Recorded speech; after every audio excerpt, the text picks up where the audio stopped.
All right, I got some great news and I got some bad news on this edition of Warriors Today by Chat Sports, and they concern these two gentlemen right here, Steph Curry and Kristaps Porzingis. And you can tell one's trending down and one is trending upward after his debut with the Dubs. Before we dive into the great and bad news, make sure you subscribe to the channel as we're almost at our next milestone of 103,000 subs, just 78 away. And if you want free Warriors content on your feed all year long, whether it's in season, out of season, does not matter. We're bringing you the Warriors news when you need to hear it. Hit that subscribe button and turn your notifications on as well.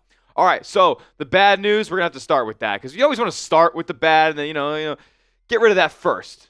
Steph is going to be out 5 more games, at least. Ruled out for the next 10 days here as he will be reevaluated once again, dealing with that runner's knee. It doesn't seem like he's ready to go. Steve Kerr had him out there on the court, and he just wasn't looking like he was able to suit up against the Boston Celtics, and so much so that they're going to have an additional 10 days of Steph resting and being on the sidelines here before they even reevaluated him. Like, they didn't say reevaluated in a week. It's reevaluated in 10 days. So they're talking about a 5 more game sample size here that Steph will be missing. Now, luckily, there's no structural damage that ended up being revealed in Steph's knee. It ended up being patella-femoral pain syndrome / bone bruising, which is a fancy term for saying runner's knee. And it's an injury of exhaustion for Steph here, but it's unfortunate because the Warriors need him out there on the basketball court. We see how absolutely atrocious, honestly, there's really not a better word for it, atrocious this team looks when he is sidelined, and he needs to be out there ASAP. And look, the next couple of games that he's going to miss, they're big ones, man. I mean, you play the Nuggets at home. That's a huge test against one of the Western Conference's better teams. You get a couple of layups-ish here with the Grizzlies and the Pelicans, but you went down to the wire with Memphis just a couple of weeks ago. The Pelicans, I don't know what their situation is right now as far as the tank goes, but they could beat you. I mean, anybody can beat this Warriors team without Wardell, okay? I want that to be abundantly clear. They can lose to anybody. They could beat a bunch of teams too, but it certainly is not going to be nearly as easy with 30 on the floor. They also play the Lakers to round out the month. They're trying to stack wins. They're trying to move up in the West. Steph's not going to be available for that one. And then he'll be reevaluated on March 1st if the date and the math is correct. The Warriors play the Clippers at home on March 2nd, so that could be a return for Steph, but there's a chance that he misses that one too. And you know what else sucks now? Steph has missed 17 games in the 2026 NBA season here, which means he will end up missing more than 17 games here over the next 5, and that disqualifies him from end-of-season awards, including all 3 All-NBA teams. And he was having the All-NBA season. Let's not kid ourselves here. So it's a shame. Unfortunately, due to the new rules the NBA has got, you got to play 65 at 82. I'm not the biggest hater of that rule. I appreciate the league kind of stepping in and not letting guys who take half the season off and end up getting these end-of-season awards. But in Steph's case, he should still totally be recognized in that regard. Unfortunate that he will not be. And what's even worse about this whole situation is the product on the floor, man. It's terrible. Like, everybody on the Warriors now is asked to play an elevated role. Like, Guy Santos, I was talking to a buddy last night, and Guy Santos, I told him, he was like, is Guy Santos always this bad of a basketball player? Because he was literally playing the most minutes against the Boston Celtics, and he hustles 110% on every single play. I said, no, he's not usually this bad. As a matter of fact, he's a great 9th or 10th man. He's being asked to be a top 5 in the pecking order. He's asked to be a starter. He's asked to be a guy who is the reason or one of the reasons for the Warriors winning basketball games that they're trying to do. And he just can't do that. He's not that player. It's okay. He plays a great role in this league, especially when Steph is out there. He looks a heck of a lot better. But it's not so pretty when he's asked to be the 1st, 2nd, 3rd, 4th, or 5th scoring option. The same goes for Draymond Green as well. Like, that's a guy who's been awful without Steph on the floor, and that's been abundant. I mean, he knows that too in his head because whenever Steph's out on a 1 to 2 game, miss or something like that, Draymond will sit out for that game or one of the two. So he knows damn well that he plays better with Steph on the floor. He went 0 of 7 from the field against the Celtics, man. I mean, it has been just not Draymond's best season overall. And then you couple in the antics and all that stuff, and it really paints a bad picture for Draymond this year. Steve Kerr is saying this about Draymond in this stage of his NBA lifespan. He said, how you approach the latter stages of your career as a player is so important. I think Draymond's approach and attitude during this time, especially without Steph, where a lot of our weaknesses are exposed, he's handling things with a lot of dignity. It's not easy, especially when you have that kind of pride of being a great player. You have a night like that, it's tough. So it's important that he keeps his spirits up like he did last night, and that we help him and we help the team as a staff develop a better rhythm. That's what we're trying to do collectively. All right, look, I'm not going to sit here and expect Draymond Green to go out and be Michael Jordan, but it gets to a point. Like, as a grown man, like, can you really justify going out there, going 0 for 7, and just, like, thinking that's okay? It's just not. I mean, you're paid $25 million, and it's just not acceptable at this point. But again, like, Jimmy getting hurt, like, this season is a wash at the end of the year, guys. I apologize for anybody who wants sunshine and rainbows, but guess what? It's dark clouds and thunderstorms for the Golden State Warriors over the next couple of months. I would like it if they just found a way into the lottery, but that's not going to happen. We know Steph still wants to go out there and make a playoff push. He's a legend, but it's unfortunate. The circumstances that have been placed around him here with the Jimmy injury and the inactivity of the front office. Speaking of the front office, I had to throw this one in there because we're talking about Draymond. Joel, I just came across the timeline. I wasn't going to make a whole video on it because I've gotten on my soapbox enough. But Joe Lacob said he wasn't trading Draymond Green for Giannis. Joe Lacob also said, we've been dealt a couple of tough cards.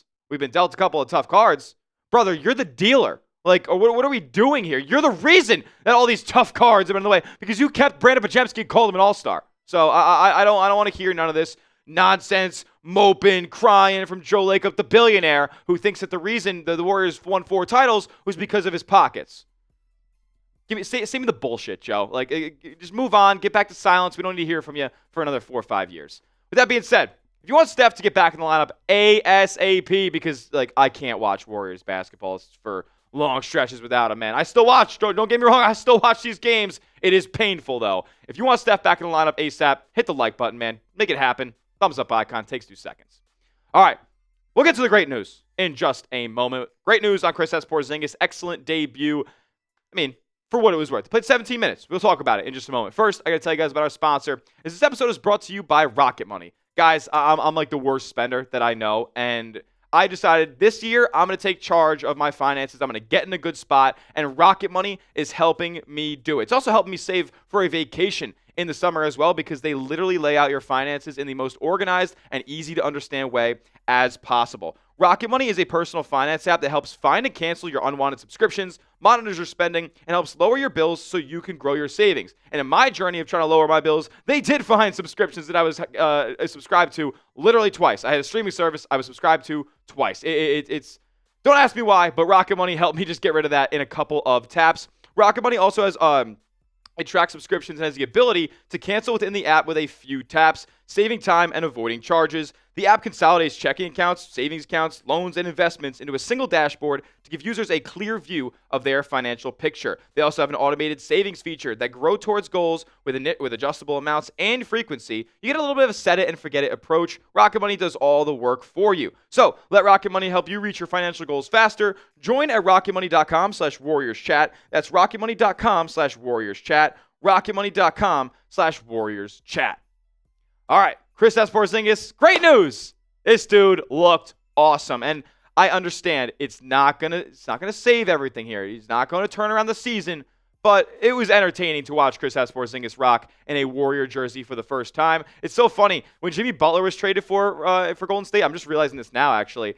They wore these same black jerseys for like the first couple of games because they didn't have all the other ones made just yet. We'll see if that ends up being a trend here with KP. But he was awesome, man. I'm not going to sit here and say he blew everybody away in terms of, 25 points and 10 rebounds type deal. But in the limited action that he had, we knew it was going to be some level of minutes restriction there. He came off of the bench 17 minutes. He put up 12 points. Like, it was a really good showing. We saw him work in the paint. We saw him create some mismatches at the elbow and shoot over Peyton Pritchard. We saw him shoot from 35 feet out, went 2 of 5 from long range. That's never been the issue with Kristaps Porzingis. Like, the skill level is always there. And even in Atlanta this year, in the limited time that he saw, his efficiencies were awesome on the floor. So it was never a question of talent with Kristaps Porzingis, and I don't think it'll ever be a question with fit either. It's just a question of health. If he can stay healthy, then he's going to be an awesome addition. And a key for the Golden State Warriors here that I just realized is that in trading for KP, they actually retained his bird rights. They can go over the tax. They can go into the aprons or whatever if they want to. Over the aprons, whatever it is, this summer, if they want to bring back Porzingis, which I think is awesome. I would love to see him back in a Warriors jersey again next year if he's, guaranteed to be a little bit more healthy than he has been over the past 2 seasons. Look, in the second half, the Warriors were awesome with him, man. They were a minus 19 in the first half, but that takes a little bit of adjustment. The Celtics were also shooting the lights out in this game as well. So you transition to the second half, the Warriors were a plus 15 with Kristaps Porzingis on the floor over those final 24 minutes. So I loved what I saw. Like I said, he was hunting mismatches. I mean, spacing the floor more than anybody on this team has, not named Wardell, right? Like one of them he took from like 35 feet out. I was watching a clip of the highlights earlier, and it was formatted to be a square, and Porzingis wasn't on the screen. He shot from off the screen. It was ridiculous. So that level of like floor spacing, the ability to shoot over defenders, he had a nice rejection on Nikola Vucevic down low as well. So he really showcased his talents, and albeit a small sample, enough for Golden State Warriors fans to get excited about his play moving forward. Here's what he said about the debut. He said, "Even tonight, I would have liked to go longer." Okay, love that. Even if I'm exhausted out there, I still want to push myself. But I know I have to take it step by step. Add a couple of minutes next game, hopefully. I feel all right.